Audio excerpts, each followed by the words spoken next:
একেবারে carbon copy. Mamata Bandyopadhyay ভারতীয় জনতা পার্টিকে সেটিং এও আনতে পারেনি, দমাতেও পারেনি। বিধানসভায় 70টা লোক নিয়ে আমরা এদের 220 জনকে নাকানি চুবানি খাওয়াই। আপনারা দেখেছেন, শুনেছেন। সেই কারণে বিধানসভার এই একমাত্র বিধানসভা ভারতবর্ষে যেখান থেকে লাইভ সম্প্রচার করে না। কারণ আমরা এই সরকার, এই মুখ্যমন্ত্রীর তানাশাহী রাজত্বের মুখোশ খুলে দিই প্রত্যেক দিন আমাদের লড়াইতে। 2021 সালে বিরোধী দলনেতা বলতে ওনার লজ্জা হতো, আর এবারে ধর্ষণ এবং খুনের ফাঁসির শাস্তির যে বিল এনেছিলেন, সেদিন গোটা পশ্চিমবঙ্গ দেখেছে, ভারতবর্ষ দেখেছে। বিজেপির বিরোধী দলনেতাকে হাত জোর করে বলতে হয়েছে, এই মুখ্যমন্ত্রীকে হাত জোর করে বলছি, আমার কথা একটু দয়া করে শুনুন। আমরা সিপিএম এর মতো, বিমান বসুর মতো গিয়ে ফিশ ফ্রাই খেয়ে আসেনি।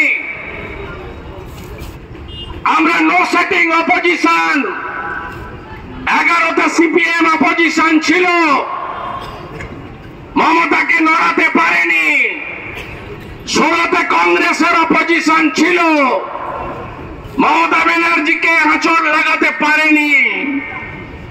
আমরা ভারতীয় জনতা পার্টি একেবারে মন্ডল থেকে রাজ্য, লোকসভা থেকে বিধানসভা আমরা লড়েছি।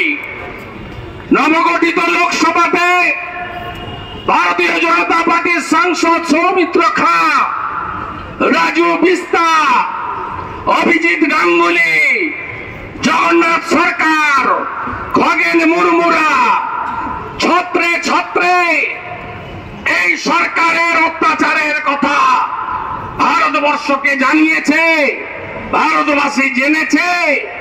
ভাইপোর চুরি, দুর্নীতি এই রাজ্যে যা চলছে মানুষকে বলেছে। তাই বিজেপির এই লড়াই সর্বাত্মক লড়াই, আপনারা ভয় পাবেন না। মমতার পুলিশ অলিতে গলিতে সব ছেয়ে আছেন, আমরা জানি। বেড়া, বাঁশ, ব্যারিকেড, লোহার রেলিং, জল কামান, গ্যাস ফাটানোর বজ্র গাড়ি গ্রেফতার করে নিয়ে যাওয়ার জন্য পিজন ভ্যান, বাস, কত যা যা অ্যারেঞ্জমেন্ট আছে সব আমাদের কাছে আছে। পুলিশের নিচের তলা মমতা ব্যানার্জির সঙ্গে নেই, মমতা ব্যানার্জির বিরুদ্ধে। তারা আমাদের যন্ত্রণা কষ্ট হয় খবর আমাদেরকে দেয়।